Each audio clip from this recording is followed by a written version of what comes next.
In this presentation, I'm going to talk about wrist, hand, and fingers. So my objective is to go over the anatomy of those areas and provide the cause, signs, symptoms, and treatment for wrist, hand, and finger injuries. So let's talk about our bony anatomy. So at the wrist, we have the distal end of the ulna, the distal end of the radius. If you feel your down by your wrist, you feel the bumps, which you typically think of the wrist bones. Those are the ulna styloid process and a radial styloid process. As you can see in the picture, on the sides of your wrist, the thumb side is the radial side, and the little finger side is the ulna styloid process. Then we have our wrist bones. We have 8 carpal bones. We're going from lateral to medial in anatomical position.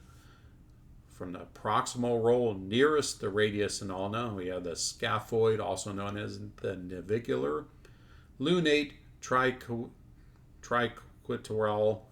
sorry, that's a hard one for me to say, in pisiform. Next group is the distal row nearest the metacarpals, trapezium, trapezoid, capitate, and hamate. Then our hand and finger bones are 5 metacarpals. This is very much like in our feet. We have 5 metatarsals with a T. So that's how we know the difference. The T is for toes. That's the way I remember it. And so 5 metatarsals, that's our hand bones. And then we have 14 phalanges, just like in our feet. We have a proximal, middle, and distal in fingers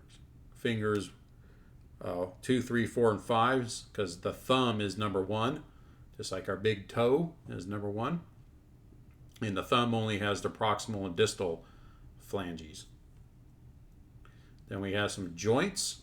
The wrist joint is the radiocarpal joint. It's located at the distal end of the radius and ulna with the proximal roll of the carpals.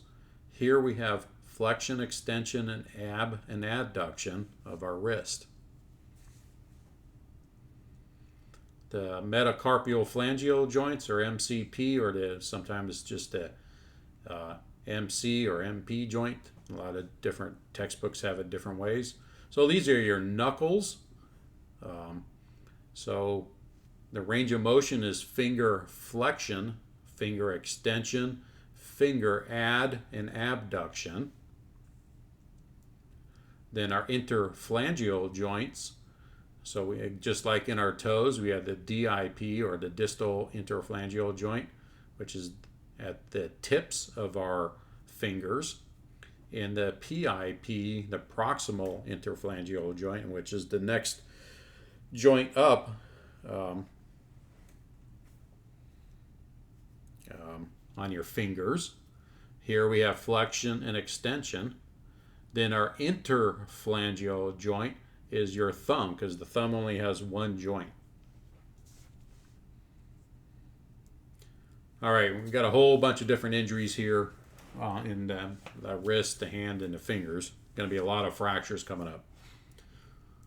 So our first fracture is called a Colles fracture. This is a complete fracture of distal radius and ulna in which the bone fragment is displaced posteriorly. So that's what that looks like.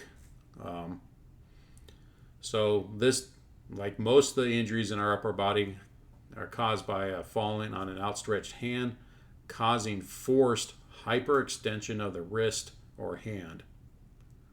So our key signs and symptom here is the hand is displaced posteriorly or in the back. And remember, when we're talking posteriorly on the back, in anatomical position, your hands are out or supinated. So posterior is going towards most people think that would be the front of your wrist.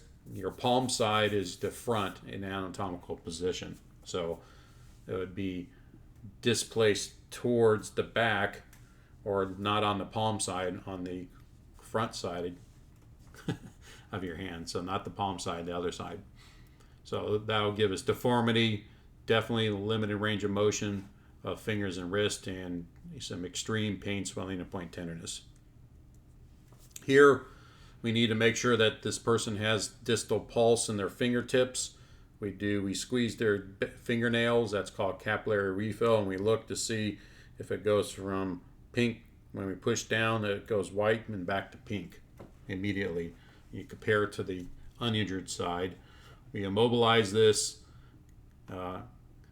call 911, and get them transported to the local urgent emergency room.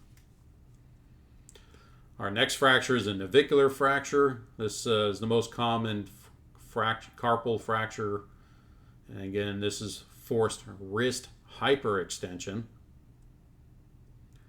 The thing with this, we may not actually see this fracture on x-ray for a week after the injury because it just takes time for it to actually show up. We have pain and point tenderness at distal radius, which is called the anatomical snuff box, which if you look at that and put your hand in that position, you can find the anatomical snuff box, and that's where the navicular is at, or also known as a scaphoid. So anytime an athlete has pain in that particular area, we get it x-rayed. Probably got to get it x-rayed a couple times to figure out what's going on with it.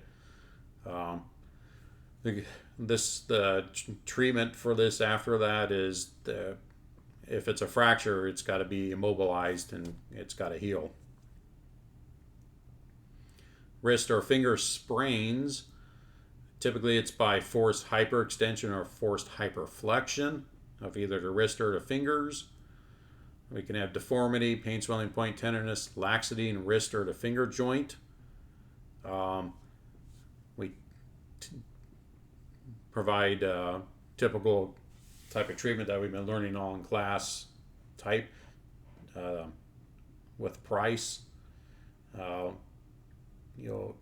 teaching you how to actually tape the wrist to support the wrist this week, so you'll learn how to do that particular tape job this week.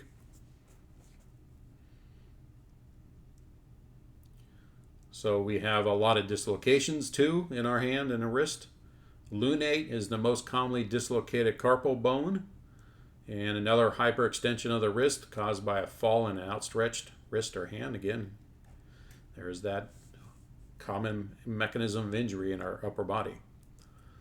We have a positive Murphy sign. That's if you make a fist and you'll notice that the middle knuckle, which is your third knuckle, if it's sunken, it's flat down, it's not rounded like your hand should be, your knuckles should be, that's a positive sign. That tells us that we've got a dislocated lunate bone. Here we need to splint it, get them to the doctor to fix that dislocation, put the bone back in place. Finger fractures, most common site for fractures in athletics.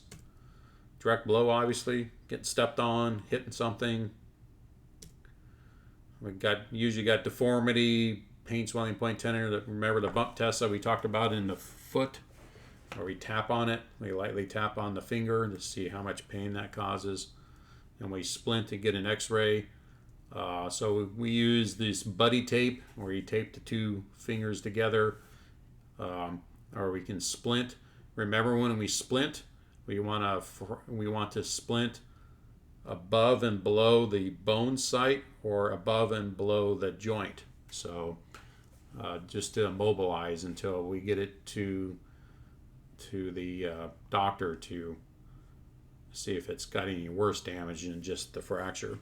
Because if it's displaced, which means it's not in place, it's that can be a problem, and then it's got to be fixed at the doctor's office. Interesting little injury here, Boutonniere's deformity. This is a hyperextension of the MP joint, flexion of the PIP, and hyperextension of the DIP, and it looks like this. So we have severe flexion force or direct blow to the tip of the posterior aspect of the PIP.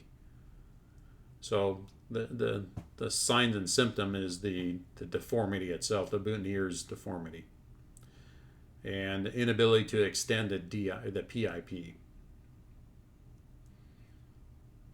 Flexor digitorum profundus avulsion or rupture. This is Jersey finger. Sudden extension of the DIP while held in flexion, or finger is caught in a jersey while attempting to grasp another player. So this picture here shows that like the front of your finger gets hyperextended too far, causing that tendon, the flexor tendon, to be ripped, or avulsed means that is yanked off the bone.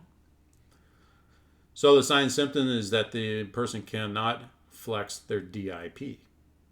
Splint, the only way to fix this is to have surgery with this. Subungal hematoma, blood underneath the nail, and we've talked about this one before. We need to, the way to take care of it is it needs to be, have a nail drill take out the blood underneath the nail. Quick review, we talk about the hand, wrist, and finger anatomy, the bones, the joints, the injuries, various fractures, dislocations, and sprains.